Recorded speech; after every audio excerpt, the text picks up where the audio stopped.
Boa tarde, nós somos a Rede Liberdade. A Rede Liberdade é um espaço virtual suprapartidário de encontro de ativistas de esquerda.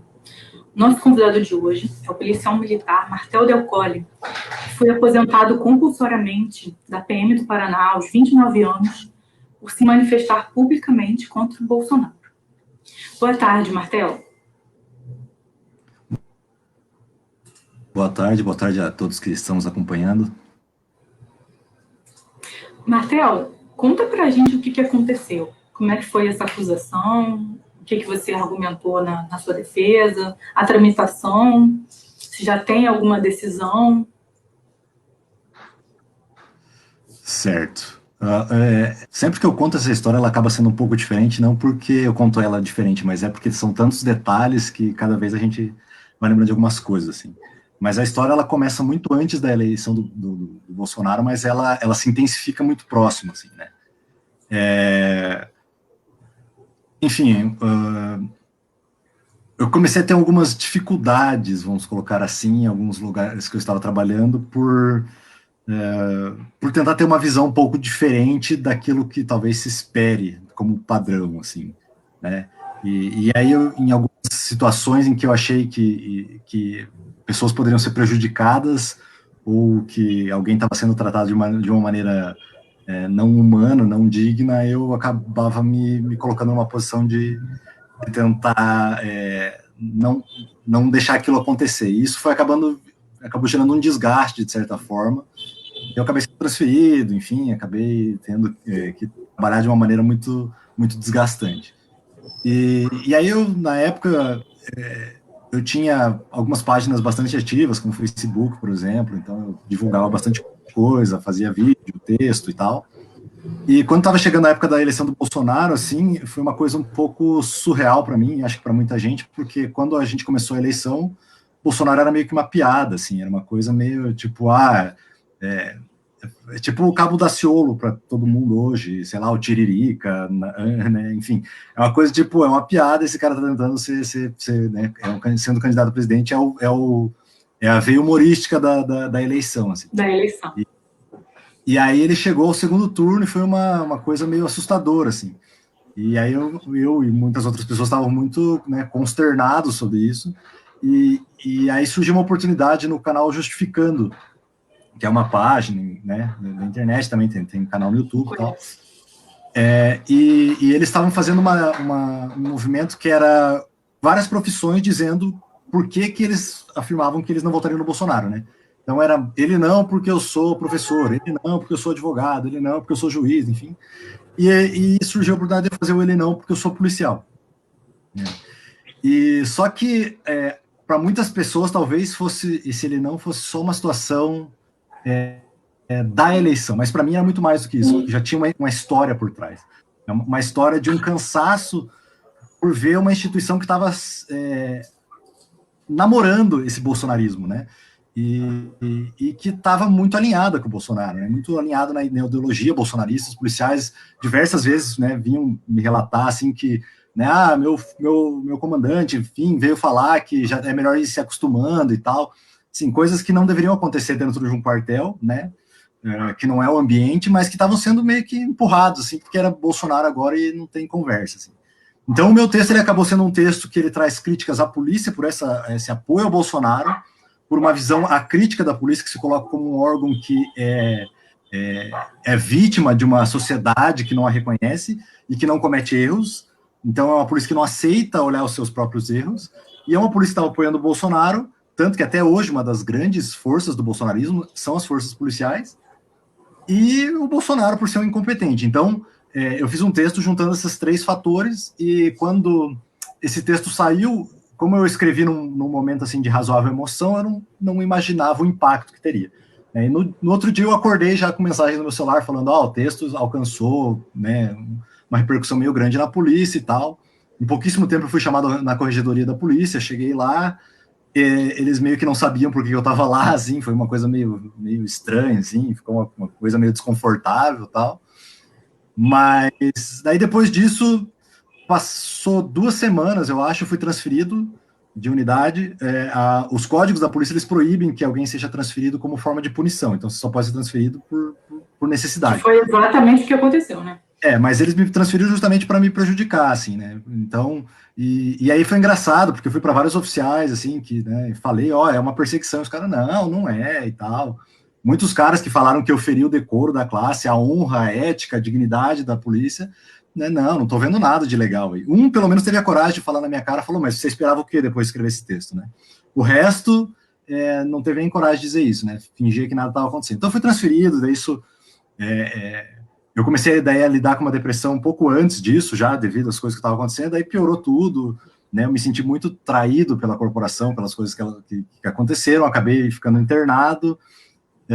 Quando eu saí do internamento, em pouco tempo a polícia me aposentou, mas assim, é uma aposentadoria que ela foi perfeita para alguém que me odeia, vamos dizer assim, porque ela é uma aposentadoria que ela cortou meu salário em 2/3 por dizer que a minha depressão não tem nenhuma relação com a polícia, não havia como comprovar a relação com a polícia, sendo que eu entrei na polícia em 2009 e comecei a ter depressão em 2015. Mas, segundo a perícia, minha depressão não tem nenhuma relação com o serviço policial. Mas... A perícia foi feita pela polícia, naturalmente. Isso, Mas tudo que eu fiz, todos os textos, todas as minhas atitudes, todas elas eu posso responder porque não tem nada a ver com a minha depressão. Ou seja, assim, foi a conclusão da perícia, assim, se eu falar assim, eu quero ferrar esse menino o mais possível, como é que faz? É isso, assim. Coincidência, talvez? Talvez, né? E aí a polícia abriu um conselho de disciplina para me excluir, que o julgamento, inclusive, é essa semana agora que vai entrar, e eu respondo um processo criminal pelo Código Penal Militar por ter feito críticas aos meus superiores hierárquicos, críticas indevidas, né? Então, ou seja, sou mentiroso em tese se eu for condenado, né? Ainda tô respondendo. E aí eu também fiquei preso, né? Fiquei em uma prisão de um dia só, mas fiquei preso. E é isso, assim, basicamente a polícia ela tentou me colocar 3 etiquetas, né? A etiqueta de traidor, a etiqueta de mentiroso, vamos dizer assim, né? E a terceira etiqueta de louco, né? Então, que já foi muito utilizado no passado, né? Muitas pessoas foram presas ou levadas a hospitais psiquiátricos com essa intenção. Eu, de fato, lido ainda com uma depressão, mas tentaram já empurrar isso, né? É louco, não ouço o que ele fala, enfim. E daí, agora sou eu aí, 29 anos, agora estou com 30, né? Aposentado, enfim. E deixa eu te perguntar uma coisa, quem vai fazer esse julgamento? Vai ser também um órgão julgador militar que vai julgar isso? Essa acusação? O Conselho de Disciplina é dentro da Polícia Militar, né? Então, são todos militares, vai ser julgado por eles, se eu tenho condição não de permanecer na corporação, como eu já estou aposentado, é mais uma questão que fere direitos... Pro forma, E quanto à questão criminal, daí é um juiz, assim, né, eu não sou um grande especialista em direito, mas então é um juiz normal, digamos assim, mas que está na vara militar, não é um juiz militar, que tem uma carreira militar, enfim, até porque não existe isso no país, né, mas é um juiz que está na vara militar, meramente. Entendi. De militares também, né, acompanhando, mas é o juiz quem julga. E quando é que vai ser esse julgamento, essa semana que você comentou? Isso, dia 13 é o do Conselho de Disciplina, né, que é o administrativo. O outro ainda não foi marcado, né, mas já está acontecendo o processo, já tive, né, já foram ouvidas várias testemunhas, enfim. E a consequência para você, já que você já foi aposentado compulsoriamente, qual vai ser a consequência para isso? Você vai ter uma pena criminal? Sim, o que pode acontecer? Eu posso ser condenado. É um crime que ele não tem uma pena muito grande, né, mas eu acho que as principais consequências são as consequências políticas, né. Políticas, tanto para mim, né, como figura, como uma marca política, também me impedindo, por exemplo, de fazer concurso, enfim, tem essas consequências, né, além de ter a marca de ter uma passagem policial, né, e ter uma passagem na justiça, que seja. Mas você vai ficar com anotação na ficha de antecedentes criminais? Sim, se for condenado, né, fica por um período, pelo menos, né. E aí a outra questão, mas que acho que é a questão mais importante, talvez, seja a questão política de símbolo, né? Ou seja, é um símbolo do que acontece com alguém que tenta fazer uma linha um pouco diferente daquilo que é o padrão dentro das corporações policiais, né? O que acontece se você pensar um pouco diferente daquilo, se você apresentar críticas, se você tiver uma mentalidade um pouco paciência, da aceitação de tudo, da visão de que a polícia é maravilhosa e perfeita, essa é a consequência. Então, a pergunta é qual é a consequência, né? Então, nós estamos aguardando o julgamento para saber. Entendi. E por que você resolveu se tornar um policial, Marcelo? Essa história é bem engraçada, assim, porque eu tenho alguns conhecidos mais, né, de infância, assim, né, e eles me disseram que desde criança eu queria ser policial, queria ser das Forças Armadas, sabe? Era uma coisa que eu não lembrava muito, assim. Então eu sempre tive essa coisa de... eu nunca gostei de injustiças, eu sempre fui muito chato com isso, assim, eu não gosto de coisas injustas, não gosto de que pessoas sejam injustiçadas de nenhuma forma, não gosto de ver alguém sofrendo violência, enfim. E isso acabou me atraindo, assim, para a polícia. Mas quando eu fiz o concurso, eu estava numa situação um pouco, acho que normal para alguém da minha idade, que estava com 17, 18 anos, então estava naquela coisa meio, não sei o que eu quero da minha vida, assim. E aí eu vi o concurso, eu entrei e eu me apaixonei pela profissão, enfim, né, e foi mais ou menos isso, assim, não foi um momento, não foi uma escolha apaixonada, mas eu realmente me apaixonei pela profissão quando eu entrei. Pelo que você está falando, me parece que foi uma escolha apaixonada. Eu acho que deve ter sido uma grande decepção, né? Pelo que você relatou aí, essa atitude vindo da instituição com relação a você. Em que momento que você se deu conta que a instituição policial, que ela servia para controlar a população e que essa ideia de servir e proteger, na prática, né, em regra, é apenas teoria? Tá, eu vou começar dizendo assim, uma coisa que eu acho que é muito importante, é que a soma, o todo não é igual à soma das partes, vamos dizer assim. Então, por exemplo, sei lá, se eu olhar uma molécula de água no rio, talvez ela esteja indo no sentido contrário da correnteza, mas isso não quer dizer que todas as moléculas vão para aquele lado, né? Então, eu não posso olhar um policial e achar que esse policial constitui o fenômeno, né? Então, muitas vezes o policial ele não tem noção das consequências do que ele faz, né? É aquela coisa, cada policial fazendo uma pequena parte gera um resultado diferente.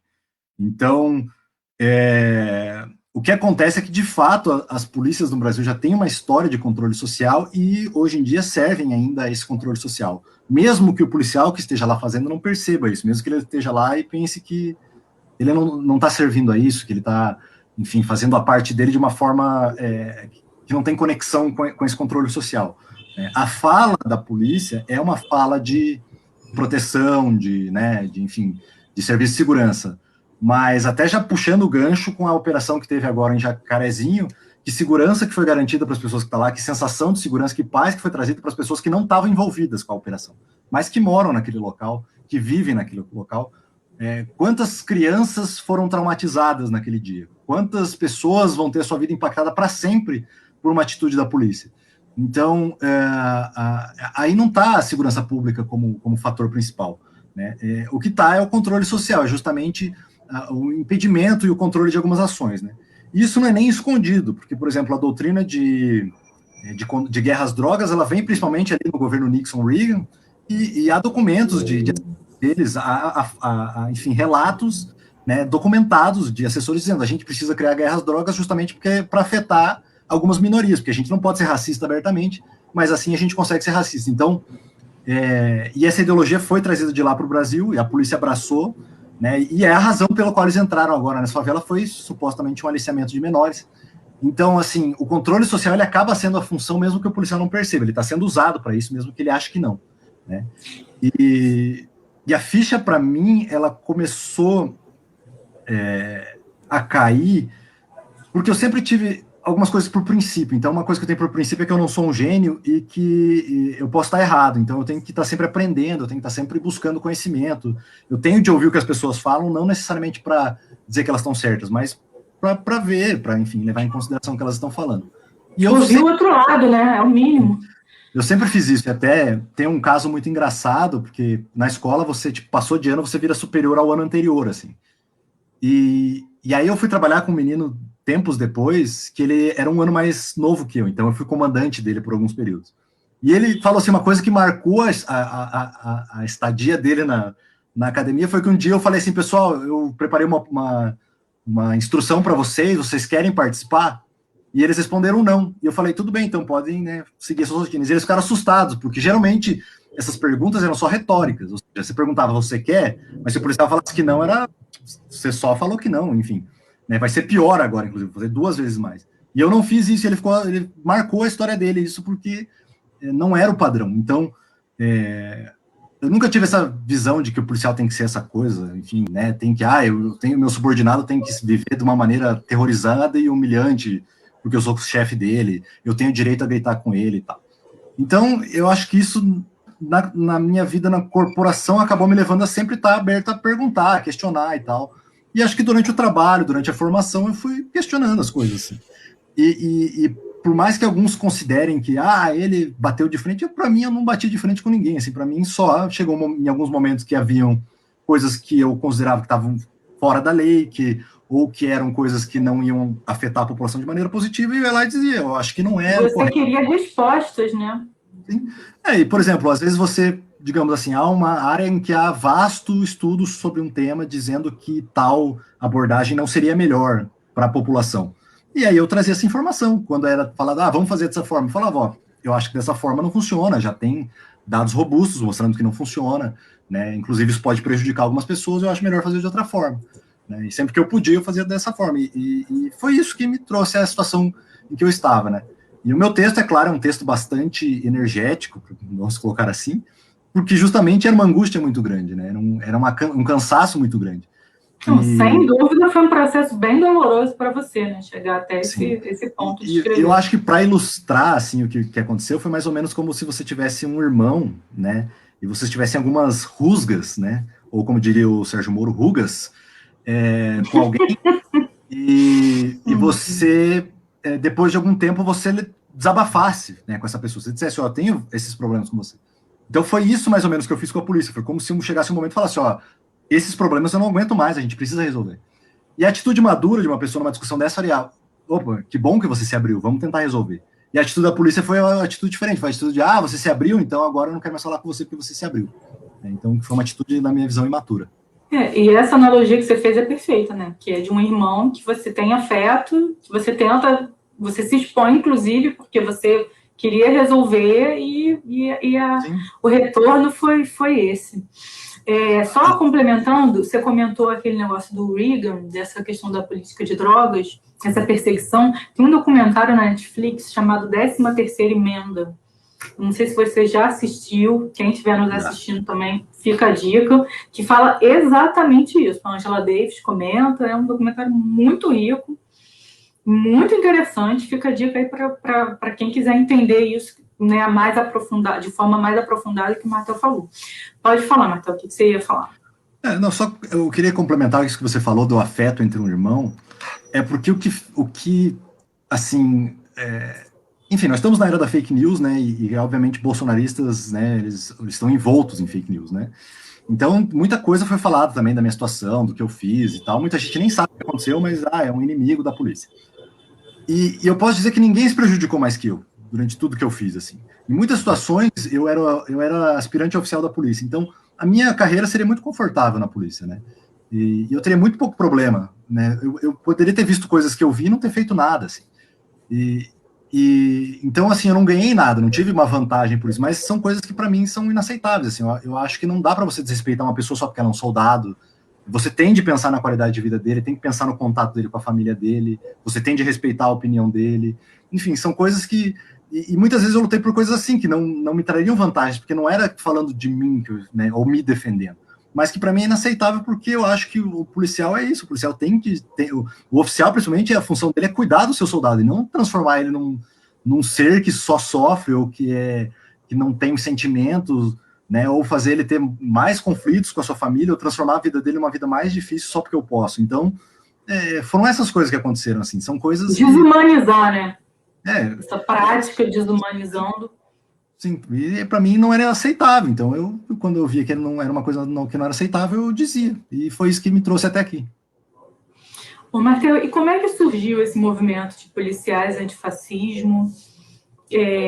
Quais são as propostas de vocês? Você já imaginou alguma vez na sua vida, antes de acontecer tudo isso, esse cenário dessa perseguição, a esse julgamento, enfim, toda essa repercussão, você imaginou que isso aconteceria, que participaria de um movimento desse, que outras pessoas iam aderir e ficar do seu lado, enfim?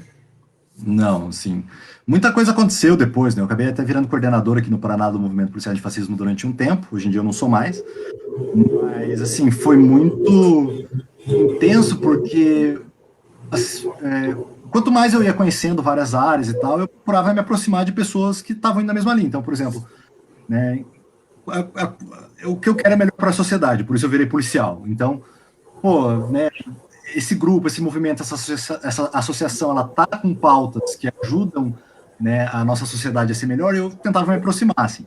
E eu fiquei sabendo do movimento policial antifascismo quando eu era policial, mas eu não entrei no movimento, né? Eu falava, pô, tudo legal, policial antifascismo, né? Por outro lado, nem deveria existir, porque todo policial deveria ser antifascista, mas na atual situação é extremamente necessário. Então eu tentei me aproximar de alguns movimentos, e até foi engraçado, porque muitos movimentos se surpreendiam quando chegava um policial, né? E às vezes me identificava, enfim, né?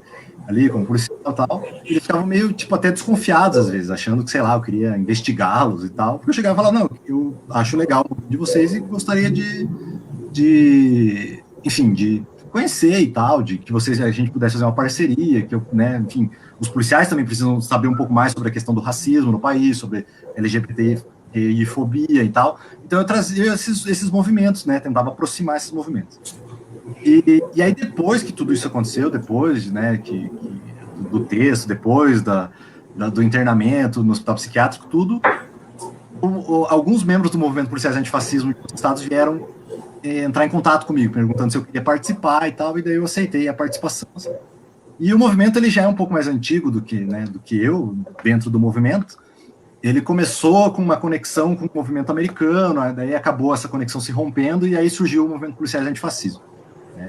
E o policial antifascismo, ele fez basicamente um manifesto que é um resumo de tudo que a gente defende. Claro que cada policial ali tem a sua linha, né? Alguns são uma linha mais progressista, uma linha menos progressista, uma linha mais raiz, uma linha menos raiz.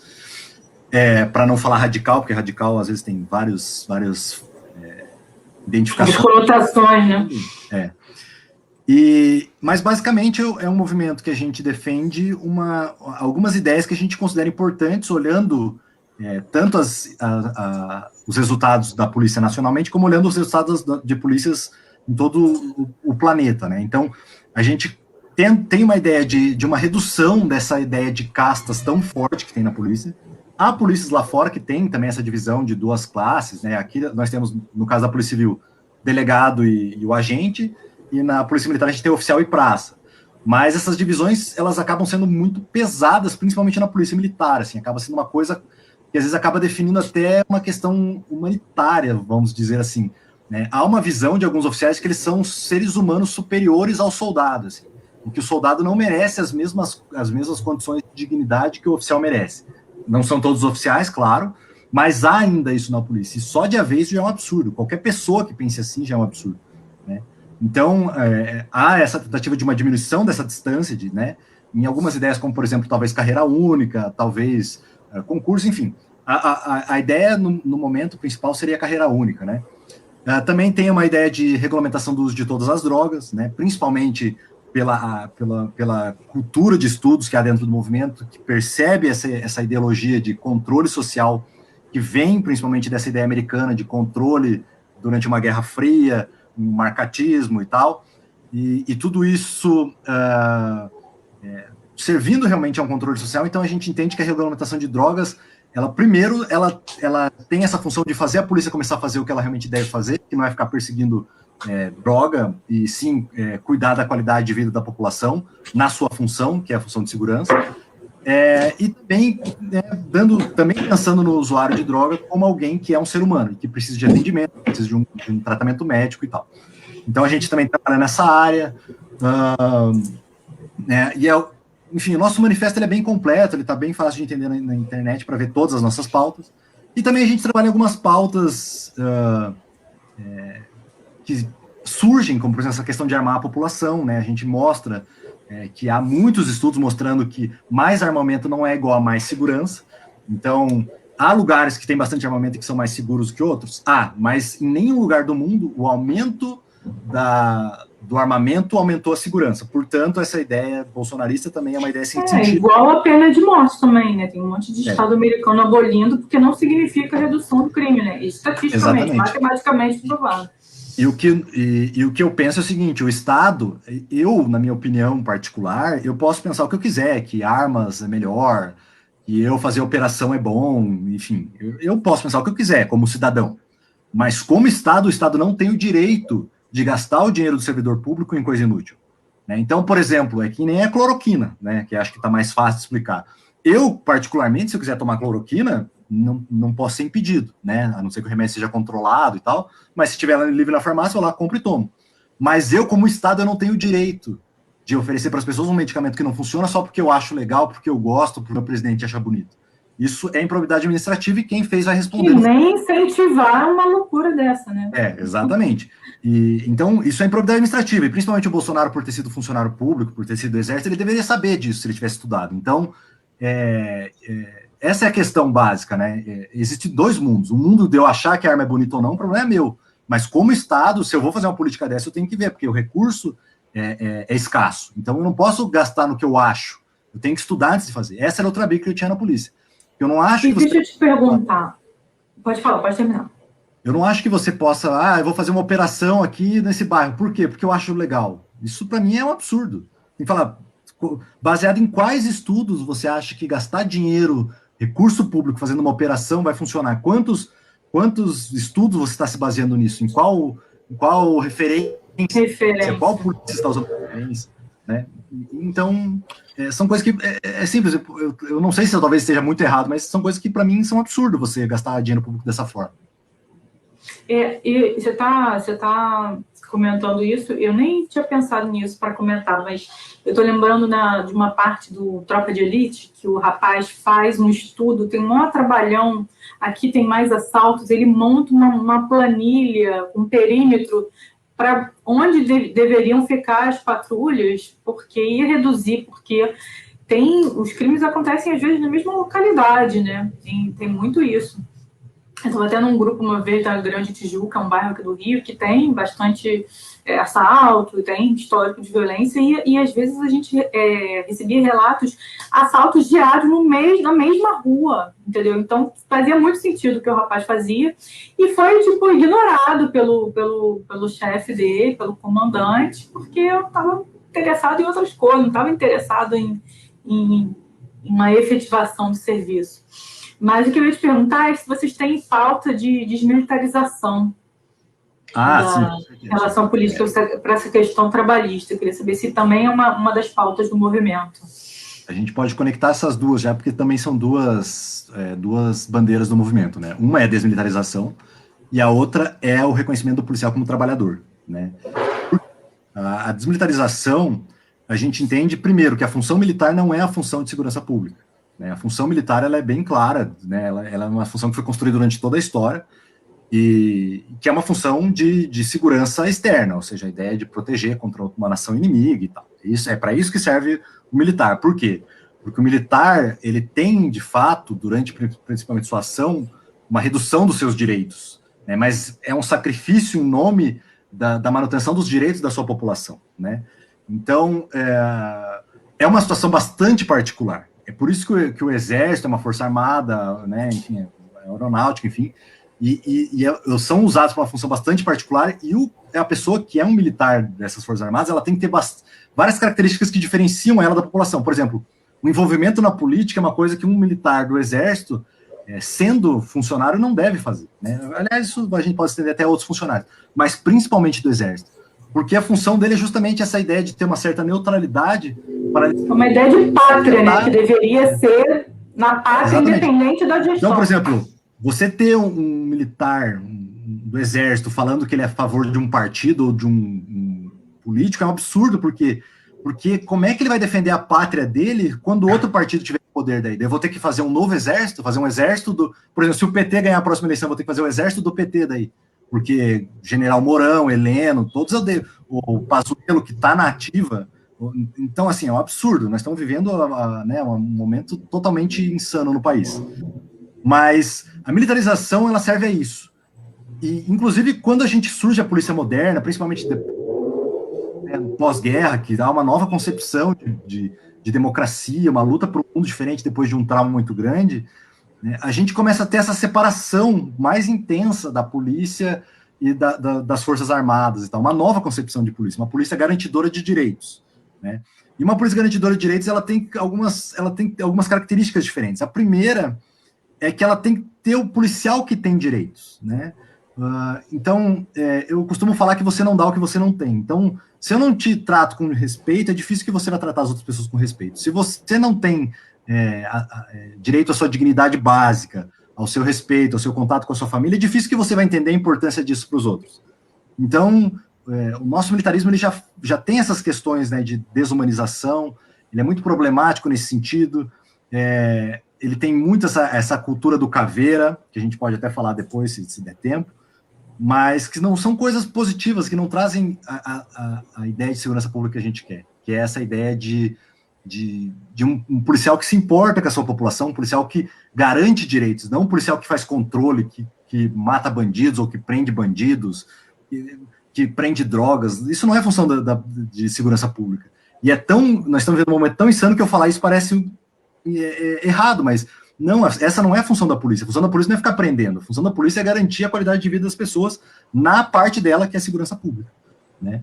E a visão do policial trabalhador é justamente porque nós temos um afastamento muito grande entre o cidadão policial e qualquer outro cidadão. E isso não pode acontecer, porque acaba por dar oportunidade de a gente construir policiais que não se veem como cidadãos, que não se veem como pessoas como as outras pessoas. E aí a gente tem uma crise de apatia, que, na minha opinião, nesse momento, é a pior crise que nós temos no país. A gente pode falar de vários motivos pelos quais a segurança pública não é satisfatória no país, por que nós estamos vivendo esse momento, mas o principal tema, na minha opinião, nesse momento, é que nós temos uma crise de se importar com as outras pessoas. Nós estamos vivendo uma apatia muito grande. Então, nós temos policiais que são treinados para não se importar. Isso eu posso dizer por causa do meu treinamento, né? Quando eu fui treinado, eu fiz até um vídeo ontem sobre isso no YouTube, mas acho que é importante citar aqui. Quando eu fui treinado, eu entrei com 18 anos na polícia. Então, você acaba aprendendo muita coisa ali. Eu era muito novo, pouca experiência de vida e tal. E tinha uma coisa do caveira, que é essa ideologia que eu falei, né? Que é aquela coisa assim, tipo, quem que vai ser o militar melhor de nós aqui? Aquele que não sente, que não chora, não se emociona, entendeu? Que não vê uma morte e fica triste e tal. Isso é um militar fraco, né, nessa concepção do caveira. Então todos nós queríamos ser o mais brabo e tal, e eu também. E eu lembro que tinha um coronel que ele dava aula de direito penal pra gente, e ele mostrava vídeos de pessoas sendo mortas, assim, enfim, sendo mortas, assim, de maneiras bastante... Uhum. Isso. A pessoa sendo empalada lá no Oriente Médio, uma pessoa cortando a garganta da outra, enfim. E aí o desafio era ficar vendo esse vídeo sem virar o rosto, sem ficar enjoado e tal. E era a nossa briga, tipo, vamos ver quem é o mais brabo da gente e tal, né? E até aqui a Polícia Militar do Paraná teve um escândalo, faz uns 2 anos, acho. Eles colocaram num concurso deles que o militar, além de todos, né, passar na prova e tal, ele no teste psicológico deles, o militar não podia se emocionar com filmes dramáticos, não podia ser uma pessoa que se emociona fácil e tal. Daí virou um escândalo, acabaram... Mas, hoje em dia, eu percebo que essa é justamente a crise que nos levou ao bolsonarismo e a situação que nós estamos hoje, que é a apatia. Porque um policial que não se importa com as pessoas, ele não tem condição de ser policial. Porque justamente o que faz com que você cuide das pessoas é você se importar com elas. Por que você, quando, sei lá, o seu filho, sua mãe, tá feliz, você fica feliz? Por que quando eles ralam o joelho, não vai morrer por ralar o joelho, mas por que quando a criança rala o joelho e você fica consternado? Porque você se importa com aquela pessoa. Então o policial, para ele cuidar da sociedade, ele tem que se importar com as pessoas mais do que qualquer outra pessoa. Então tá tudo errado, assim. Nós estamos formando um policial para ser apático, quando na verdade nós temos que formar os policiais para se importar com os outros. Se os policiais que fizeram a operação no Jacarezinho se importassem com as pessoas, eles não tinham feito essa operação. Porque eles iam pensar, a criança que tá lá, o pai que tá lá, sabe, só isso. Mas como o foco não, eu tenho que pegar bandido, matar vagabundo, ou seja, eu não me importo com as pessoas, eu me importo o resultado, importa eu falar que minha corporação é melhor que as outras. Então, assim, nós estamos colhendo o resultado de uma coisa, a gente às vezes se assusta, mas é meio que óbvio o resultado que está acontecendo hoje, né? Assim, eu nem chegaria num ponto tão extremo, assim, quando eu vejo manifestações aqui na Assembleia Legislativa, eu moro no Rio, né? E às vezes você tem professores questionando alguma coisa de salário, não sei o quê, e a polícia tacando bomba no professor. Gente, mas é a mesma fonte pagadora. Você não está vendo que é um colega, uma pessoa que está exercendo sua cidadania, que está ali questionando algum direito que está sendo retirado? É a mesma fonte pagadora que você, policial. Como é que você não enxerga isso? E vai sair batendo, tacando spray na cara dos outros, e porrada para cá e porrada para lá. Eu já participei como policial em algumas manifestações, né, de você ter que fazer o controle da manifestação, acompanhar a manifestação e tal. Mas eu sempre procurava olhar aquelas pessoas pensando que elas têm uma história, elas têm uma vida, elas sabem, não são pessoas más que estão contra a polícia. Ninguém é contra a polícia, não existe alguém ser contra a polícia. Porque se eu falar assim, eu não quero que exista a polícia militar, mas quem quer aprofundar essa narrativa fala que a esquerda, por exemplo, é contra a polícia, que é um absurdo, né? Mas o fato de eu falar, por exemplo, assim, eu não quero, eu acho que não tem que ter polícia mais, porque eu tenho uma forma melhor de conduzir a sociedade que vai deixar as pessoas mais felizes.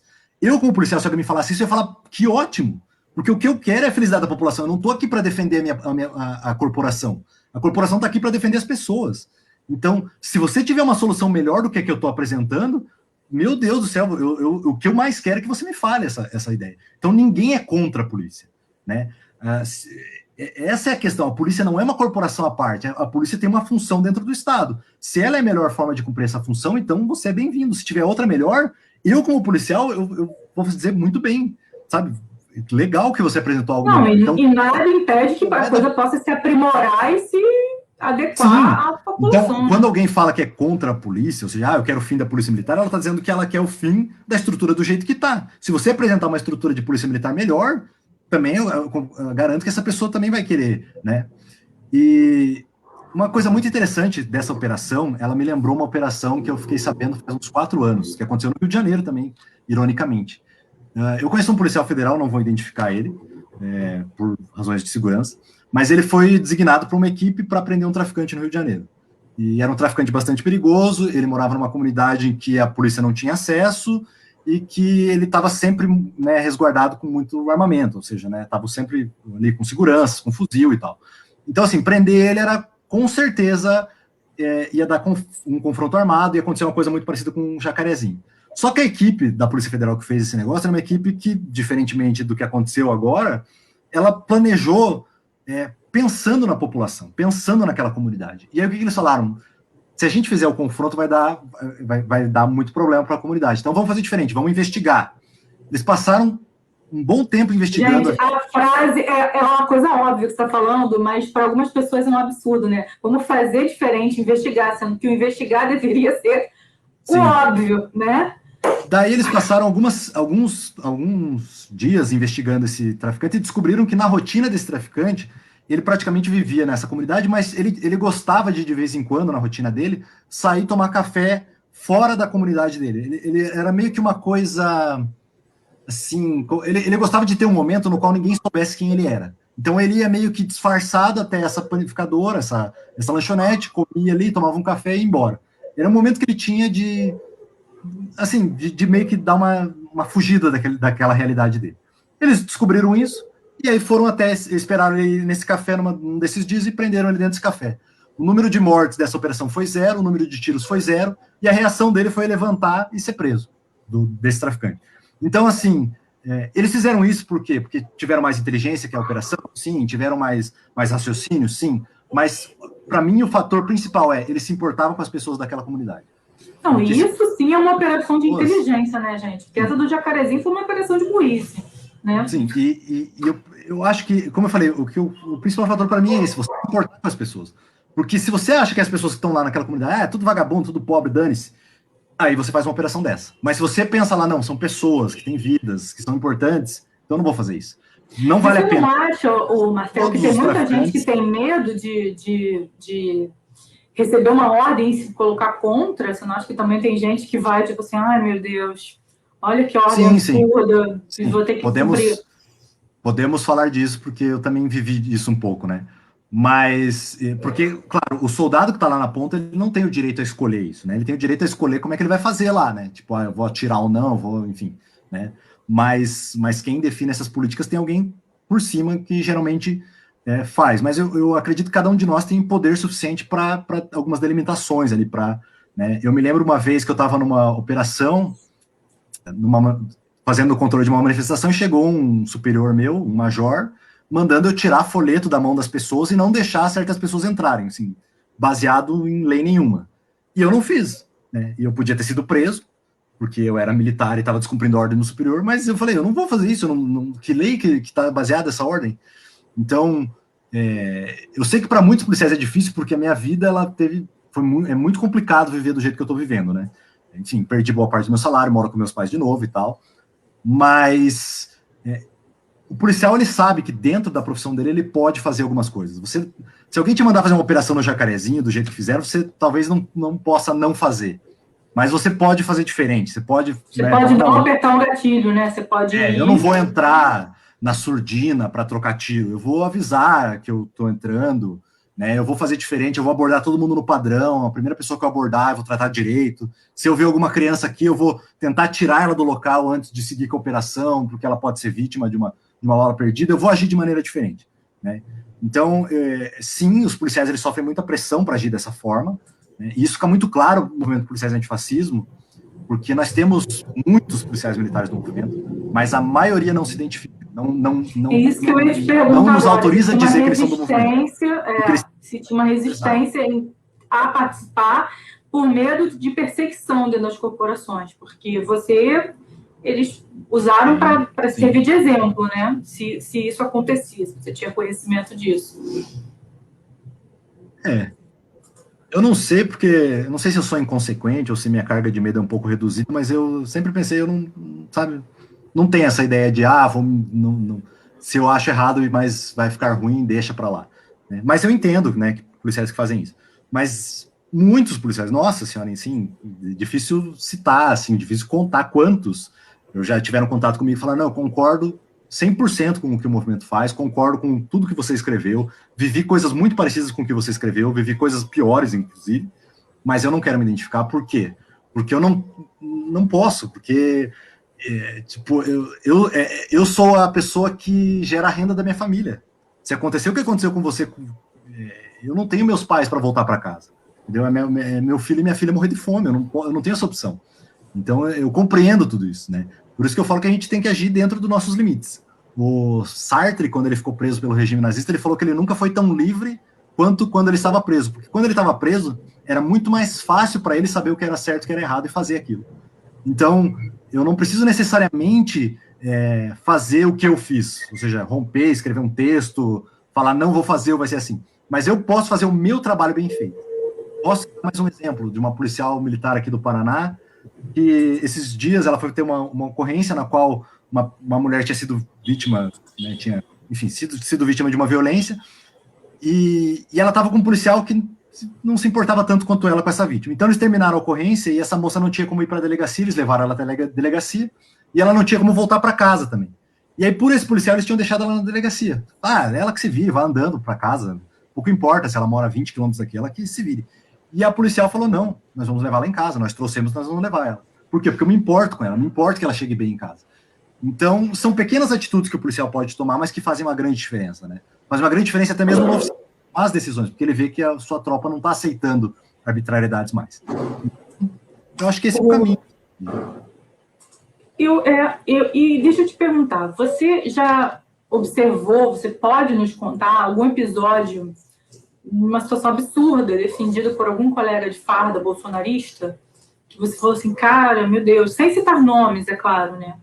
Para não ter nenhum problema, mas uma coisa assim, cara, como é que esse cara tá falando isso, gente? Assim, de maneira mais genérica, eu posso dizer que, por exemplo, assim, essa coisa do fechar o STF, assim, você vê muito, por exemplo. Né? Entendi. E aí a gente pode comparar com, por exemplo, eu estou sendo, né, excluído da polícia praticamente por escrever textos, fazendo críticas, mas em momento nenhum eu falei para fechar o STF, vamos acabar com o democrático, né, vamos fazer uma revolução e Nada nesse sentido. E aí, assim, se você abrir o teu Facebook e colocar fechamento do STF, polícia militar... Não, eu vejo essas loucuras na internet. É uma questão que eu queria saber é se você ouviu isso lá dentro. Sim, entendeu? Alguma então, coisa vários assim... policiais militares defendem essa ideologia e não há uma resposta, né, a isso, assim. Inclusive, as orientações da polícia têm sido de, tipo, diminuam as postagens, tal, mas não de, você fez uma postagem legal e vai responder por isso. Então, tem desde atitudes nesse sentido, mas a principal atitude que me incomodava quando eu estava na polícia eram atitudes que ficavam entre a política e a segurança pública. Ou seja, digamos assim, você tem uma decisão para tomar, e de um lado, se você tomar uma decisão A, por exemplo, você vai se beneficiar muito politicamente. Você vai agradar deputados, vereadores, você vai ter promoção mais fácil, vai agradar seu superior. E do outro lado tem uma decisão B, que ela não agrada tanto, porque ela não aparece tanto, mas ela é muito melhor para a população. O que me deixava maluco é quando alguém tentava usar a opção A. Então, ou seja, o uso político mas isso é o tempo inteiro para tudo, não então, só para segurança é por isso que pública. eu acabei chegando no A gente tem uma estação do metrô aqui no Rio que gastaram, sei lá, 300 bilhões para construir e encheram de água, porque o metrô não vai até lá, só fizeram um buraco. Teve geólogo contratado para botar dinamite, papapá, não saiu o metrô, atendia pouca gente na frente de uma universidade particular, ali é um lugar ermo, é um terminal de ponto de ônibus na porta dessa faculdade, que tem o fórum ali da Gávea. Não é uma coisa ampla que vai beneficiar estatisticamente, numerosamente a população, foram gastos bilhões e está cheio de água, para não perderem a obra. Então, assim, tudo é decidir, é o país que a gente vive, tudo é assim. Então, esse tipo de atitude realmente me deixava bem, assim, bem irritado, sabe? E foi contra esse tipo de coisa que eu lutei, assim. A gente às vezes pensa que foi o Bolsonaro que criou a situação que a gente vive nas polícias, mas é justamente o contrário. As polícias e as Forças Armadas criaram a situação que gerou o Bolsonaro, junto com a Lava Jato. É isso que eu ia te perguntar. Você tem alguma noção assim de quando começou quando que o militarismo e as polícias se afundaram nessa ideologia de extrema direita? Porque eu fui pesquisar, montar esse roteiro aqui para você e eu vi que a corporação teve uma série de cursos do Olavo de Carvalho, coisa foi muito séria, assim. E eu não sei em que momento que coisa deu errado, assim, que foi caminhando para dar errado. Bom, a gente tem uma história muito longa, né, de uma força de uma maneira rápida, assim, a gente não vai conseguir contar a história da polícia, né, desde... Mas a gente pode citar alguns pontos bastante importantes. O primeiro que eu acho importante é a gente acompanhar o clube militar do Exército, a revista do Clube Militar, na verdade. E a revista do Clube Militar, ela nos dá um indicativo do que estava acontecendo. Então, o Exército, quando a gente se tornou a República lá em 89, né, em 1889, né, não agora que a gente que saímos da ditadura, mas o Exército, ele tinha um conflito muito grande, porque ele teve um papel político muito grande no país, assim como, né, as Forças Armadas em diversos países tiveram. Era muito natural, né, porque o Exército era uma força muito grande em todos os países. A democracia ainda era uma coisa muito, né, a república era uma coisa muito confusa e tal. Mas o Exército era um ambiente de bastante debate sobre essa questão de esquerda e direita, papel do Exército e tal, envolvido bastante na política. O que aconteceu foi que, com o tempo, esse debate, que até é saudável dentro do Exército, desde que esse debate esteja dentro da compreensão das funções do Exército, né, ele acabou tendo um viés diferente, assim, um caminho à esquerda e um caminho à direita. Um caminho à esquerda, que foi um caminho desse caminho acadêmico, voltado à discussão, voltado ao embate, voltado a essa coisa, tipo, vamos discutir e tal. E um caminho à direita, que também foi muito apoiado pela CIA. Quando a gente fala isso, não é uma teoria da conspiração, você pode olhar, os documentos estão abertos, inclusive, basta você procurar, né, de uma ideia de controle né, isso eu já estou falando mais para frente, claro, não lá em 89, mas perto da ditadura militar. Uma ideia de controle desse caminho à direita do país. Só que o lado esquerdo do Exército, ele é um lado mais democrata, né, que ele ia mais para essa questão do debate. O lado direito é um lado mais autoritário, né? E esse lado mais autoritário, ele começou com uma atitude de excluir pessoas da esquerda do Exército. Então a gente fala muito durante a ditadura que houve muito sofrimento, Mas dentro do exército, os militares que eram democratas foram os que mais sofreram, porque eles foram simplesmente escorraçados do exército. Muito perseguidos. Teve uma reportagem enorme sobre isso. Tem até livros bem interessantes sobre isso. É legal ver a narrativa de pessoas que foram cadetes nessa época, soldados nessa época. E aí, basicamente, o que aconteceu foi que durante a ditadura, principalmente, o exército, ele simplesmente limpou o exército de qualquer debate e criou um núcleo de direita lá e acabou. Então, toda a educação era de direita, todo mundo lá era de direita e não tinha conversa. Então, você ou apoiava o sistema ou não, assim. Tem coisas que chegam a ser piada, assim, narrações de cadetes que foram investigados porque eles liam muitos livros. E ler livros era um sinal de que você poderia ser de esquerda ou democrata, então era perigoso, né? Então, essa retirada e essa linha direita foi onde tudo começou assim, a dar muito errado. Mas o ponto principal que a gente pode colocar que a coisa ficou muito ruim foi na redemocratização do país. Por quê? Porque na redemocratização o exército teve novamente uma nova oportunidade, junto com, claro, políticos, mas não é só culpa do exército que aconteceu. É culpa também do centro e direita brasileiro, políticos da época. Então, o que aconteceu foi que as forças do exército naquele momento, elas tinham feito muita coisa errada. Documentado novamente, torturaram, apoiaram tortura, apoiaram violência, enfim, né, romperam com a democracia, enfim, é vergonha total. Assim, muita gente teria de ser responsabilizada, muitos oficiais do exército teriam de responder por isso, teriam de ser excluídos, teriam de ser presos e tal. E aí o exército ele tinha duas opções. Uma opção era falar, pessoal, a gente já conseguiu uma redemocratização que ninguém foi responsabilizado, então vamos ficar quieto, vamos tentar voltar o exército ao raciocínio, vamos abaixar nossa bola, vamos aprender com os nossos erros e tal. E a outra era o coitadismo militar, era falar, a gente é vítima de todo mundo, a gente tentou salvar o país do comunismo, e nos feriram e tal. O exército optou por essa via. E essa via criou um sistema de polícias militares e de exército e de polícia civil que se conectou com o exército, criando os núcleos de tortura, os quais eles não aceitam admitir os seus erros e colocam-se sempre como os coitados contra tudo que aconteceu e não permitem que ninguém critique para desenvolver as polícias.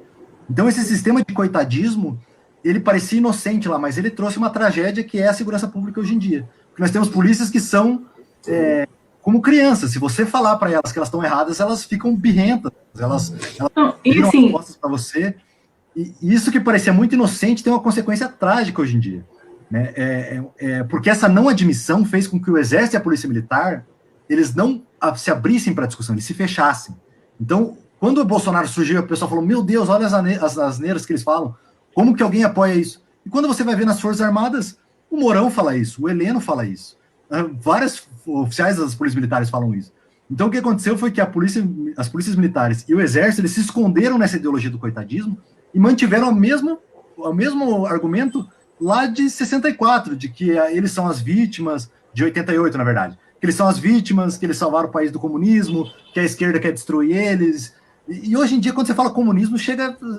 Que comunismo, meu Deus do céu? Eu que convivo na esquerda, sabe, como existem comunistas, mas é uma quantidade mínima, e nem eles hoje em dia falam em revolução. Então assim, realmente se fechar numa ideologia de fake news, uma coisa...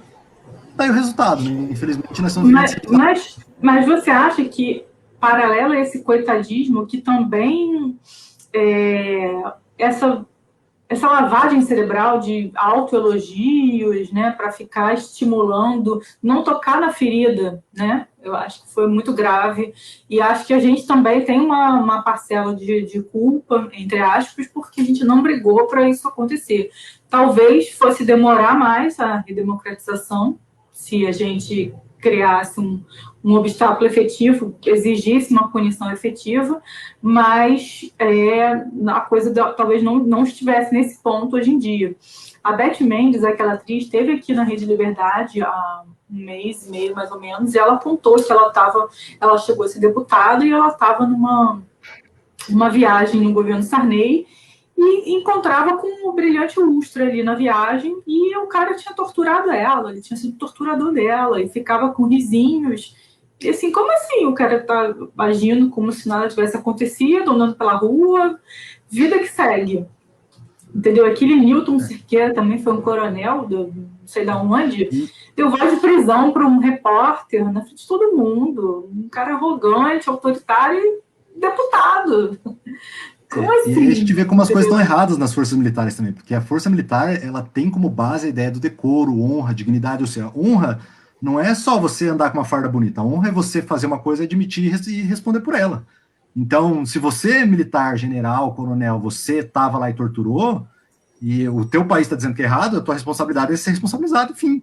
Então, assim, criou-se uma situação que é muito maluca nas forças militares, porque é uma situação na qual se fala de honra, dignidade, etc., mas a hora que você pergunta dessa honra, dignidade, etc., ela some. Que honra e dignidade se tem em um general que comete torturas, um coronel que tortura e se acovarda?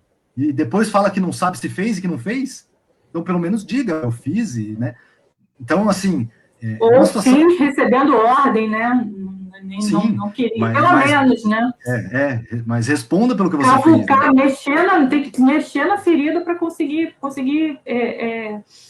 a gente conseguir passar essa questão, né, na nossa sociedade. Agora, o que eu ia te perguntar, além de sancionar a reforma da Previdência Militar, que privilegiou só a cúpula, aumentou a alíquota de contribuição, que na prática não representa um impacto fiscal no orçamento público, enfim, que as patentes basicamente mais baixas vão ter que bancar as pensões, além disso, de sancionar essa sacanagem com as patentes mais baixas, o que Bolsonaro fez para os policiais e para os militares? Ele fez o que ele fez em 28 anos de política, nada. Né? Nada. Simplesmente nada, assim. Assim, como é que era antes do Bolsonaro? Melhor do que agora ainda, a gente pode dizer. No mínimo igual, assim, mas se você quiser forçar muito. Não fez nada pelos policiais, nada, a não ser sustentar eles ideologicamente, alimentar a raiva deles, deixar eles mais envolvidos em fake news, enfim. Mas... Você acha que caiu a ficha já, pessoal? Acho que não, ainda não, né? Assim, a gente tem acompanhado que cada vez mais policiais estão desiludidos, assim, né? Com essa ideia, né, do Bolsonaro. Mas ainda tem muito policial que está muito perdido porque, como eu falei, não começou com o Bolsonaro, né? O Bolsonaro é um cara muito fraco para ter começado algo. Ele é só a consequência disso, né? Ele é um acidente total. Assim, não, ele é muito fraco para qualquer coisa, não só para começar. Assim, o que acontece é que tem muito policial que está confuso mesmo, confuso de verdade, porque é muito difícil compreender tudo isso que está acontecendo. É muita informação truncada para esse policial, para ele entender, assim... E ainda falta uma base de informação, né? Porque eles são, a meu ver, sofrem uma lavagem cerebral, um adestramento para entender exatamente o contrário. Eu procuro falar, assim, que o termo lavagem cerebral ele foi utilizado como uma forma de um... ele foi bastante utilizado nos Estados Unidos, principalmente, para tentar criar uma ideia na população seguinte: se você tiver contato com ideias comunistas ou ideias progressistas na época, principalmente na época do marxismo, você vai sofrer uma lavagem cerebral, ou seja, vai entrar essa ideia em você sem que você queira. É isso que está acontecendo com os jovens que querem democracia e que não aceitam uma linha mais à direita, repressiva e neoliberal. E o que...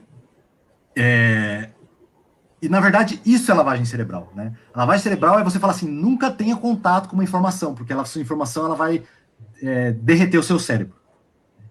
Então, isso é lavagem cerebral. E é isso que acontece nas forças policiais. O que eles falam? Não tenha contato com o comunismo. Aí você pergunta para o cara... Uma vez eu tive um debate com um policial na internet e perguntei, o que é comunismo? Ele falou, comunismo é um negócio do diabo para destruir as famílias. Eu falei, entendi o seu conhecimento. Então, eu tenho palpitações ouvindo isso, gente. Então, o que eu falo é assim, eu não estou dizendo para você, policial, ser comunista, para você ser de esquerda. Eu estou dizendo para você que você não precisa ter medo de pesquisar sobre isso. Você não precisa, Marx comia criancinhas no café da manhã. Não, pega um livro de Marx e leia. Aí você diz. Por exemplo, eu já li Olavo de Carvalho para saber que ele é um completo idiota. Então, eu não preciso de alguém me dizer sobre uma pessoa. Eu posso ir lá e pesquisar. Então, o problema é esse, assim, há uma rede que impede o policial de perguntar, de questionar. O policial, desde que ele entra na formação, ele é punido se ele questionar demais, né? Porque quanto mais superficialmente se conhece sobre o assunto, né? Sim, mais você fica suscetível para esse tipo de discurso manipulado. Conheço vários policiais que eram conhecidos como socialista no curso de formação deles, porque eles perguntavam. O cara fala, mas eu nem sou socialista, não tem nada a ver, sabe? Eu acho que para o cara o melhor presidente no país foi o Fernando Henrique e tal. O cara tem uma linha centro-direito, mas questionou. Então, Então, isso precisa mudar drasticamente, e o militarismo atrapalha muito isso, porque cria oportunidade para oficiais que não têm competência a utilizar isso. Então, eu me lembro de uma discussão uma vez, em que estava um oficial e um soldado. E o soldado questionou o oficial sobre uma coisa legítima, o oficial não sabia responder, em vez de ele dizer, eu não sei, eu não tenho conhecimento disso, vou pesquisar, ou você que, soldado, você tem, você pode me dizer, mas isso seria humilhante para ele. Então, o que ele disse? Ele disse, fica quieto, soldado, eu não tenho que explicar nada para você. E ele só pôde fazer isso por causa do militarismo, né? Porque aí o soldado não pode se defender. Se o soldado disser, não, mas calma aí, né? Eu quero uma explicação. Né? Já estava, né, punido, transferido, enfim. Então, tem que mudar essa realidade. É isso que eu te perguntar. Como é que faz para lutar contra esse estereótipo? Porque você acha que há consciência dentro da instituição que muitas condutas são autoritárias, violentas, fascistoide, ou você acha que não há esse conhecimento, que é um desconhecimento sobre direitos humanos, história, cidadania, sobre os seus próprios direitos, né, como trabalhador? O que você acha que acontece, assim? Então, a polícia, ela é um planeta, praticamente, a gente pode dizer assim, é um país, né? É muito complexo, há pessoas muito diferentes, há pessoas muito inteligentes na polícia, há pessoas progressistas, há pessoas defensoras dos direitos humanos, mas o problema é que o sistema policial, e devido... O que aconteceu no Exército, por exemplo? Desde a época que eles expulsaram todo mundo de esquerda do Exército, eles nunca deixaram entrar de novo. Então, por exemplo, um coronel que seja mais progressista, um coronel que tenha uma linha mais democrática, dificilmente ele vai dar aula numa academia militar, dificilmente ele chega ao generalato. Os caras não deixam, eles fecham o sistema. Ou até se interesse, né? Porque vai ficar meio deslocado ali no... Sim. Até quando entrar. E é casos nas polícias militares de todo o país, né, de oficiais mais democratas que não conseguem subir na carreira, não conseguem chegar aos postos mais altos porque há uma barreira, né? Então esse é um problema sério e é um problema que é muito difícil de lidar, né? E é por isso que a minha opinião e a opinião de muitas pessoas que estudam, enfim, que acompanham, é que é muito difícil a polícia mudar por si só, é muito difícil que a polícia tenha um surto de consciência e fale, a gente realmente está errado e precisa mudar. Se 420 mil pessoas mortas ainda não fizeram que muitos policiais abandonassem o bolsonarismo, eu acho que praticamente nada vai fazer eles abandonarem. Então, a mudança de dentro eu não creio que vai acontecer, por causa dessa barreira. Eu não quero dizer que não há policiais progressistas, que não há policiais bons, que não há policiais humanos, que não há policiais que respeitam o cidadão. O problema é que esses policiais eles não têm força dentro da corporação suficiente para realizar mudanças. Mas você acha, Matheus, que a esquerda que a esquerda levanta muito pauta de saúde, de educação, e que a esquerda deveria cavucar mais essa pauta de segurança pública, porque é uma base muito grande. Você vê que não atinge só as corporações, o militarismo, atinge a classe média, você vê pobre também, classe baixa, com esse discurso anti-bandido, né? É muito tóxico essa cultura do punitivismo. E a esquerda pode, né, transformar, começar a debater isso de uma maneira profunda, porque a gente vê assim, o Freixo falando disso, né, por causa do CPI das milícias e tal, mas não é uma narrativa de esquerda, fica muito em cima do direitos humanos, disso aqui, que já está totalmente desconstruído, já é visto por uma ótica negativa por muita gente, essa pauta de direitos humanos. Teria que se pegar a coisa e começar a construir uma narrativa. Você acha que é possível? Você acha que a gente está pecando, a esquerda está pecando nisso, de uma maneira geral? Eu acho que alguns pontos importantes. O primeiro eu acho que nenhum cidadão, de nenhuma linha ideológica, ele pode abandonar algum tema. Você pode até, você, digamos, especificamente ali, eu não gosto muito de falar sobre isso. Mas, falando da questão de partidária, você nunca pode abandonar um tema. A esquerda não pode abandonar a questão de segurança pública. Mesmo que ela não goste. Aliás, principalmente se ela não gosta do que está acontecendo, é que ela tem que dizer como que ela quer que funcione. Né? O abandono das forças policiais e que permitiu a continuação do coitadismo militar é o que causa, por exemplo, o apoio à violência que nós temos hoje em dia.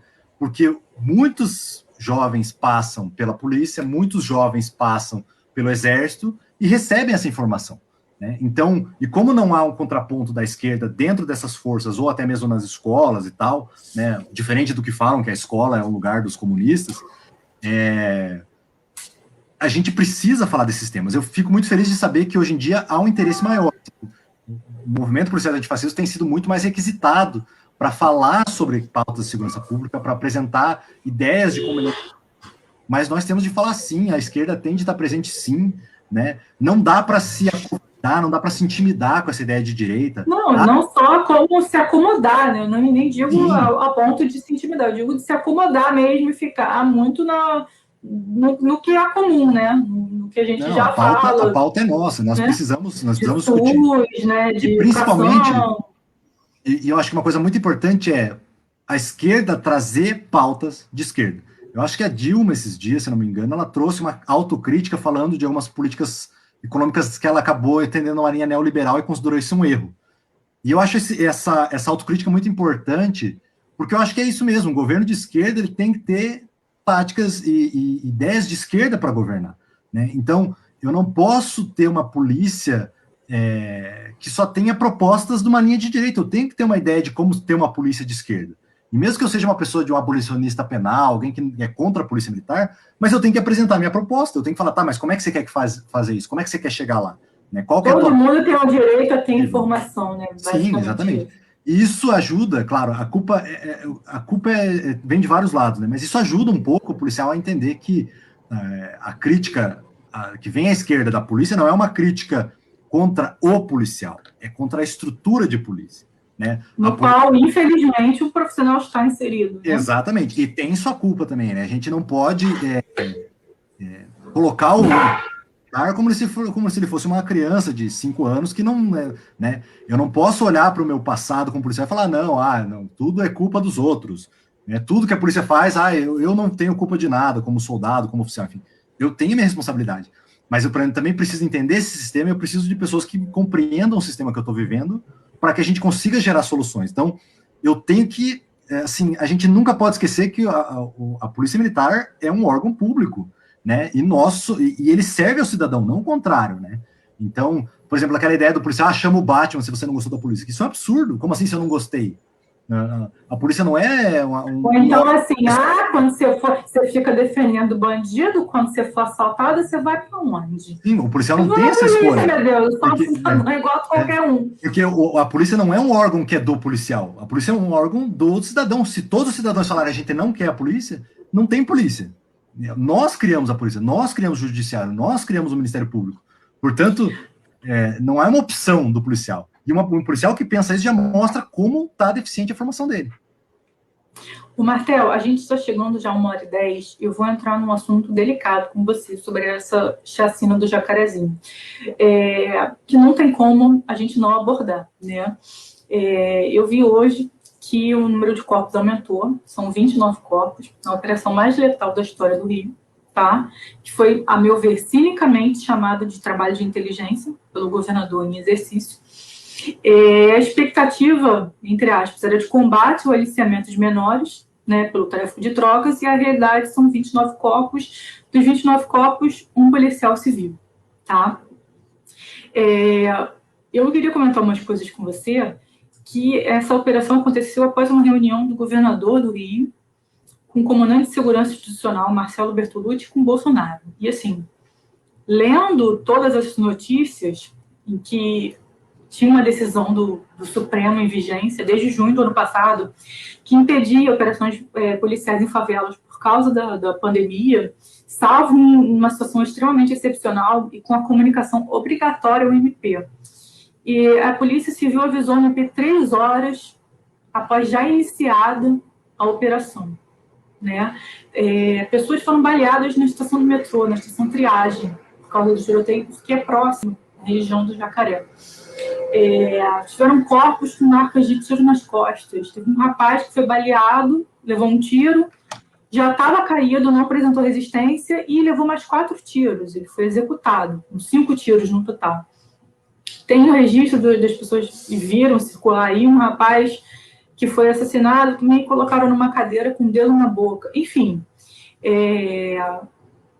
essa situação toda, na verdade, foi o preço que a gente pagou, a sociedade, porque o Bolsonaro resolveu desafiar e medir forças com o Supremo. Né? Para mim, isso ficou muito claro. Eu queria saber o que você teria a comentar sobre esse assunto. Tá. Como policial, eu vou começar falando do policial civil que faleceu. Sim, tá bom. É aquilo que eu falei, assim, nós vivemos um governo e uma ideologia que se infiltrou nas forças de segurança e que ela é justamente isso. Ela fala do policial, fala que luta por ele, fala que se preocupa com ele, mas botou esse policial nessa situação. E um policial que morre, que deixa a sua família, que deixa as pessoas que ele gosta, né? E se você parar para pensar, só te cortando rapidamente, o delegado que deu as explicações, a entrevista coletiva depois, ainda culpou os ativistas e as ONGs porque esse policial civil morreu em operação. Ou seja, ele está tirando o corpo fora, passou um pano para o governador, outro pano para o Bolsonaro e... Não, mas eu falo para esse delegado que... Eu falo para esse delegado que essa desculpa dele é a pior que ele pode fazer. Vou explicar por quê. Eu fui policial por 10 anos e eu vi alguns policiais... fui ao enterro de alguns policiais. Graças às forças celestiais, nunca um policial morreu no meu serviço sob a minha supervisão. Mas eu já fui a enterro de policiais e é doído porque a gente que é da corporação, a gente sabe como é que é a formação da pessoa, tudo que ela passou e tal, né? Então, é uma coisa que sempre me causava emoção. Em vários, assim, eu ficava bastante emotivo.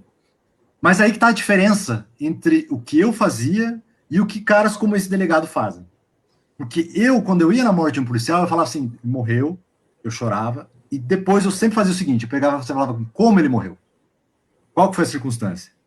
Ele estava fazendo isso, ele estava no bico, ele foi fazer uma perseguição e perseguiu errado. Então, o que dá para corrigir para que nenhum policial que eu conheço nunca mais passe por isso? Aí eu lá estudava e passava para os meus policiais, nunca faça. É um trabalho de inteligência, né? Então, qual que seria se esse delegado tivesse feito isso, o que ele ia fazer? Nunca vou fazer uma operação dessa, que é um desastre. Entendeu? Então, assim, chega a me dar um nervoso ouvir uma pessoa falar isso. Uma angústia. O cara tá morto e vão morrer mais, porque a ideologia desse governo é fazer mais disso. Então, policial, assim, pare de acreditar nesses caras, porque, meu Deus, eles não estão nem aí pra você, velho. Essa desculpa que o cara deu é ridícula. Você acha que agora ele vai parar de fazer a operação para outro policial morrer? Ele quer que se dane, semana que vem se puder... E assim, a meu ver, a gente consegue até entrar nessa narrativa de tráfico de drogas, porque, lamentavelmente, as forças de segurança não conseguem enxergar que elas são manipuladas junto com o traficante, né? Porque são peças descartáveis, vamos falar francamente, substituíveis, em que se colocam em risco, se colocam em confronto por uma ordem absurda dessa, morrem gente aberta da corporação, a gente enterra aqui no Rio, policial aberta, enterra também, pessoal, não tem nada a ver, criança de uniforme, de merendeira, enfim, não tem, por qualquer ângulo que você olhe, não tem um resultado positivo. E o verdadeiro traficante mesmo não mora ali na favela, não está ali, está completamente incólume e acabou, morreu um policial, morreu um traficante, ele vai... Quem é o primeiro do concurso? Pronto, está substituído, tem alguém morrendo de fome que também entrou o número 2 do comando do tráfico, a coisa se renovou e o cara continua ali ileso, né? Enxugar ganhando gelo, dinheiro. Enxugar gelo. E a pergunta mais importante que eu acho que a gente tem de fazer é a seguinte: o pessoal de Jacarezinho hoje está se sentindo mais seguro? O pessoal que mora lá no Jacarezinho hoje está falando assim, não, a operação realmente agora, antes eu não tinha segurança pública, mas agora eu tenho, ainda bem. Hoje eu posso... O pessoal está de luto, não tem ninguém com a sensação de segurança. E mesmo fora o luto, você acredita que as pessoas que estão lá, os pais, mães, eles estão olhando para os filhos deles falando, não, agora está seguro aqui, agora meu filho... Eu vou poder mandar ele para a escola, quando a escola abrir, não sei como é que está no Rio de Janeiro, por causa da pandemia, mas meu filho vai poder caminhar, agora eu estou tranquilo. Então, serviu para quê essa operação? Serviu para quê? Qual é a função da polícia? É isso que nós vamos lá, a função da polícia. Não. Controle social, ir lá... Você quer que eu te responda para que serviu? Basicamente foi para o Bolsonaro desafiar o Supremo. E então, aí, um policial morreu, que se coloca nessa condição, serve para essa condição? Mas eles não conseguem enxergar isso. 28 pessoas morreram, um policial civil morreu, todos por Bolsonaro desafiar o Supremo mostrar força, e ainda se utilizam né, as forças e instituições de segurança para abrir caminho para a milícia, porque esse tipo de operação só acontece nas regiões que o tráfico atua, né? E a milícia é uma coisa que está institucionalizada no Rio de Janeiro. Tem miliciano na LERJ, tem miliciano na Câmara de Vereadores, tem miliciano no Palácio do Planalto, entendeu? E o que a gente faz? Da casa de vidro. Pois é, como é que a gente faz? Entendeu como é difícil quebrar esse estereótipo, fazer as pessoas enxergarem enfim, e tem gente morrendo por causa disso. Mortos, de policial morto à beça, sociedade, cidadão comum, civil morto. É muito complicado despertar, mas eu acho que assim, cada um que fizer a sua parte nesse despertar, eu acho muito importante. Quando eu fiquei internado numa clínica psiquiátrica, uma coisa assim que me desanimou muito foi que eu tinha escrito um texto, eu tinha trazido várias críticas à polícia, eu tinha dito que o Bolsonaro ia ser um péssimo presidente, e a minha sensação foi que não adiantou de nada. Por quê? Porque a polícia continuou, tipo, absolutamente igual, tipo, foi como se nada tivesse acontecido. Bolsonaro foi eleito, e a única pessoa que se ferrou fui eu. Então, quando eu fui internado... Mas você plantou a semente, Marcel, não desanima não, querido. Então, você plantou a sementinha. Exatamente. Quando eu fui internado, a minha sensação foi, tipo, foi inútil. Mas, durante o meu internamento, eu comecei a pensar assim, eu tenho que fazer a minha parte, e o resultado talvez aconteça, talvez não. Acho que muita gente viveu a sua vida inteira lutando para melhorar o mundo e não conseguiu melhorar grande coisa, ou plantou uma semente que cresceu 1000 anos depois, 100 anos depois, 2000 anos depois, enfim. E então a gente faz a nossa parte, sabe? Eu acho que é isso. A minha parte, a minha tentativa hoje é despertar os policiais para isso. E não é todo mundo que fala que te ama. Não é todo mundo que fala que se importa com você, que se importa com você. Não é todo mundo que fala Senhor, Senhor, que vai entrar no céu, como diria, né, a Bíblia. Então, não é porque o cara diz que ele está preocupado com você, policial, que ele se preocupa. Como eu falei, toda vez que um policial morria, eu ia lá, chorava, mas depois eu ia lá e tentava fazer com que os outros policiais não morressem igual. Mas eu vi essa sedução de discurso, né? A pessoa parece que se conforma com isso, é suficiente. Mas eu vi muitos... Ele está me elogiando. Eu vi muitos policiais que ia lá no dia que o policial morria, daí tava lá o oficial, não, mais uma vítima, não podemos aceitar e tal. Só que no outro dia fazia a mesma coisa. Ou seja, ele não tá aí com a vida policial, ele só queria um palanque, e ele conseguiu, mas dane-se, a vida policial ele continua da mesma forma. Então, os policiais eles precisam começar a abrir o olho para quem realmente está do lado deles, né? E a população também precisa começar a abrir o olho e debater segurança pública para que a gente comece a mudar, para que a gente comece a intervir nas partes que ainda estão insanas da nossa segurança pública para solucionar. Então, por exemplo, essas operações, o STF ter banido elas foi bastante meritório, mas a população também tem que reclamar. A população também tem que dizer, não quero a operação. Que isso? Aqui no Rio, eu vou te falar que o cenário é bem complicado, tá? A milícia está institucionalizada aqui. Esse discurso punitivista de coitadismo e punitivista simultâneo está muito enraizado. Você vê, não é à toa que a intervenção do Bolsonaro aqui é uma catástrofe, né? Exatamente. É difícil a gente abrir os olhos das pessoas, não é uma coisa muito fácil. Não é uma coisa fácil, é um trabalho muito árduo, né? Então, mas, eu acho que assim, a nossa contribuição, a gente está aqui conversando. Sim. Eu acredito que quem perceba esses problemas, o interessante é o que eu falei, é não se amedrontar e não deixar para lá esses temas, sabe? Eu lembro uma época que quando eu era policial ainda, que eu comecei a ter contato com vários movimentos sociais e tal, assim, que eu queria que eles interagissem mais com a polícia, alguns deles falavam assim, tipo, eu tenho medo de entrar num quartel. E aquilo para mim, assim, eu compreendo hoje, porque uma pessoa tem medo de entrar num quartel. Mas para mim era uma coisa, tipo, não faz sentido, porque o quartel é teu. Tipo, cidadão, a polícia é tua, você ir lá, para mim, tipo, é muito importante, porque eu preciso saber de você, cidadão, o que você quer de segurança pública, né? Só que eu compreendo que a polícia tem feito um papel que dá medo à população, quando tinha que ser o contrário, sabe? Quantas pessoas que hoje em dia eu converso, ou até mesmo quando eu era policial, e que eu perguntava assim, tá, quando a viatura chega, quando você vê uma viatura passando, você sente conforto ou sente medo? Você sente, ufa, tem um policial aqui, tô tranquilo? Ou você, tem um policial aqui, eu não sei o que vai acontecer? Então, a gente Não, precisa... eu acho que aí tem policial Nossa. aqui, não sei o que vai acontecer, porque eu tenho uma moça que trabalhava comigo, ela fazia a limpeza do local que eu trabalhava, e ela orientava o filho de 19 anos para sempre andar com documento e não conseguia relaxar enquanto ele não chegava em casa, porque o filho, qualquer dia, não entrou em casa, porque era um rapaz jovem, negro, adolescente, né, um rapazinho que é o alvo principal.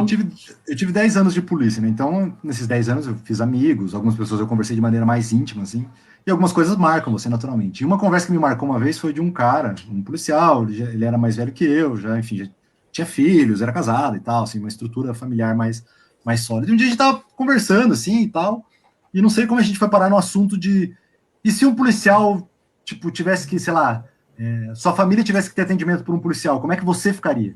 Falando a real, assim, porque eu era novo de polícia, ele era mais antigo. Ele falou, ó, você quer a sinceridade? Eu ficaria um pouco nervoso. Eu falei, mas por quê? Ele falou, porque eu não sei o policial que vai falar. Pode chegar um policial excelente, eu conheço vários policiais excelentes, Marcelo, mas pode chegar um policial lá, me trate de uma maneira, trate minha família de uma maneira terrível. Não, já aconteceu, eu já li, já soube de casos de policiais negros que estavam em operação à paisana, com roupa normal, e ia se preparar, estava, né, tentando investigar, ia se preparar para abordar, e ele foi abordado pelo policial fardado. E ele teve que mostrar a carteira, peraí, não é assim, não, eu também sou policial.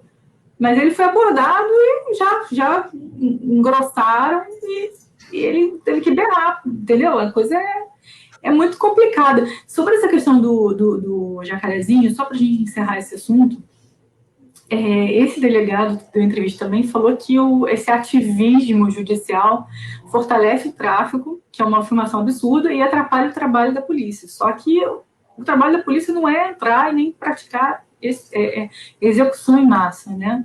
Tem que avisar para o delegado que esse não é o papel da polícia. Um ponto muito interessante. O Hamilton Mourão também fala tudo bandido sem ter prova disso, né? Tem que avisar para o Hamilton Mourão também, né?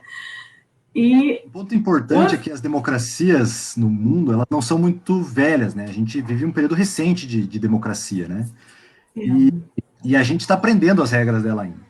E a gente achava que a democracia ela era uma coisa assim, tipo, ela tem regras e você cumpre essas regras e tá tudo bem. Ou seja, tá lá escrito e fechou. E aí você tem democracia. Mas a gente descobriu que não, que existem regras não escritas que são muito importantes, né? Então, por exemplo, citando um exemplo de fora, o presidente americano, ele tem o poder de perdoar quem ele quiser.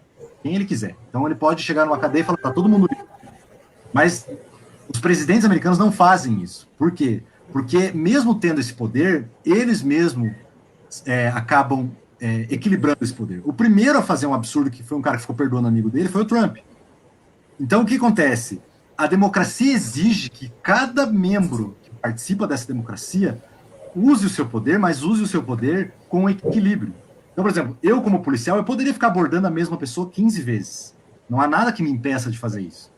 Digamos lá, sei lá, eu tenho uma namorada e eu tô com ciúmes, eu posso abordar ela 15 vezes, eu posso abordar um menino que eu acho... Eu poderia fazer isso, entende? Legalmente não há uma lei que me proíba, mas eu tenho de usar o meu poder dentro de certos limites. E até hoje, na democracia do Brasil, praticamente todos os presidentes usaram dentro, mais ou menos, dos limites. O governo Bolsonaro é o primeiro que extrapolou todos os limites. Ele usa a polícia de uma maneira totalmente política. E tem policial que aceita isso e não percebe que ele está destruindo a democracia. Então, essas ações não é o ativismo policial, ativismo judicial que está destruindo a democracia. O que está destruindo a democracia são essas ações. Por exemplo, o delegado da Polícia Federal, eu não me lembro do governo do PT, por exemplo, ou do governo Fernando Henrique, falar que vai ser esse delegado, vai ser aquele, troca o delegado. Nem o governo Collor, gente. Não me lembro porque eu não gostei, porque ele não fez o que eu gosto, troca o cara do IBAMA, põe o cara... É a primeira vez que todos os ministros, todos os agentes que são bolsonaristas estão usando todo o poder deles da maneira, sabe, mais absurda possível, porque está dentro da lei. Porque o delegado pode fazer uma operação ridícula como foi essa, mas, entende? Não é para se fazer, não é para usar esse poder, né? Passar dos limites, né? E já aconteceu operações terríveis antes, sim, em outros governos, não é o primeiro governo que faz uma operação dessa, infelizmente, né? Nós tivemos, em governos anteriores, no governo do PT também teve algumas operações muito tristes no Rio de Janeiro, né? Mas nenhum governo usou o aparato da forma que esse governo está utilizando. Inclusive, o filho, o Eduardo Bolsonaro, esses dias falou, deram um golpe lá em Honduras, acho que foi, tudo legal, acabaram com o Supremo lá, de lá, né, equivalente ao Supremo de lá, tudo legal. E é isso mesmo, porque a legalidade permite essas coisas, o que não permite é o bom senso, e é o que esse governo não tem, bom senso. Então, nós estamos vivendo o abuso de todos. Na verdade, a legalidade, assim, em regra, não permite, né? A má interpretação do que é legal. Exatamente. Que deturpar, né? É que vai sair do bom senso. É como aquela ideia, né? Loucura, né? É como a ideia de alguns generais lá, nós somos os reguladores da Constituição, a gente entra caso algum poder abuse, a gente entra. Tipo, não é esse o entendimento. Mentira, existe essa ideia, gente? Que absurdo. Sim, inclusive essa é a ideia do golpe, né? Mas é basicamente isso, é um abuso de um poder que ele até pode ser legal, porque não é a legalidade que define tudo, né? As leis, muitas vezes, elas cabem ali uma dose razoável de interpretação que é bom senso, né? Então, por exemplo, o tráfico de drogas, a gente pode usar como exemplo. O tráfico não diz qual é a quantidade de uma pessoa que tem de ter para ser traficante e a quantidade para ser usuário. Tenho críticas a isso, mas usando de exemplo, quem que deveria analisar quem é traficante e quem é usuário? O bom senso do juiz, né? Então, agora, eu como juiz, eu posso abandonar... Eu, como juiz, eu posso abandonar o bom senso em nome da minha ideologia bolsonarista e começar a prender todo mundo. O cara chega com um cigarro de maconha e fala, não, você é traficante por quê? Porque eu sou bolsonarista. Dane-se, eu sou juiz. E tá na lei. É legal. Mas isso está acontecendo, esse lawfare, né, que é de você deturpar a lei para um caso específico, você não colocar de uma interpretação de uma maneira erga omnes, é isso que está acontecendo, né? Sim. A gente vê isso e o mais engraçado, em várias esferas, né, dentro do Brasil. E o mais engraçado é que isso é o argumento do governo Bolsonaro. Porque o que eles diziam é que o PT tinha sequestrado o Estado brasileiro e que eles estavam usando tudo para eles. E é o que o governo está fazendo.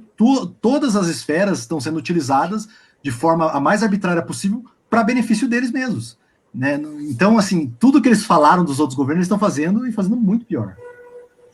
Marcelo, só para encerrar esse assunto, saiu na imprensa que foram 21 mandatos de prisão na Operação do Jacaré. Dos 21 mandados, 3 suspeitos foram detidos. 3, no universo de 21, não são nem 20%, deve ser uns 15%, poderia até fazer o cálculo aqui rapidamente. E a Polícia Civil declarou que isso foi uma operação de sucesso, né? E 15% de detidos e 85% de fracasso, eles enxergam como sucesso. Também é preciso deixar claro que suspeito não é sinônimo de culpado, né? Embora seja meio óbvio, tem pessoas que não conseguem entender isso. E, aliás, declarar culpado também não é a função da polícia, né? O Hamilton Mourão.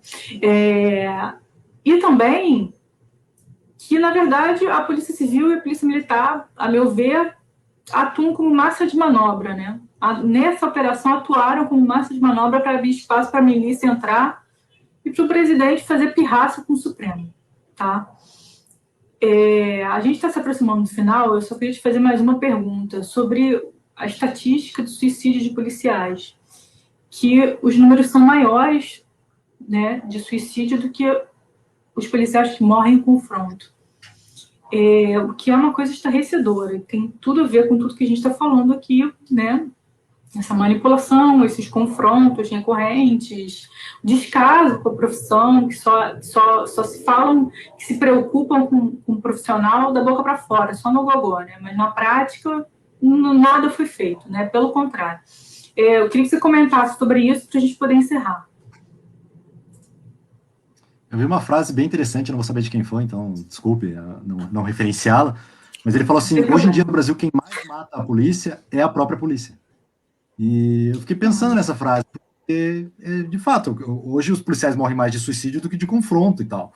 E não é porque, né, alguém pode pensar, isso aconteceu porque no governo Bolsonaro tudo melhorou, então, né, tem menos confrontos, os suicídios passaram. Não, os confrontos continuam mais ou menos iguais, a questão é que o suicídio aumentou.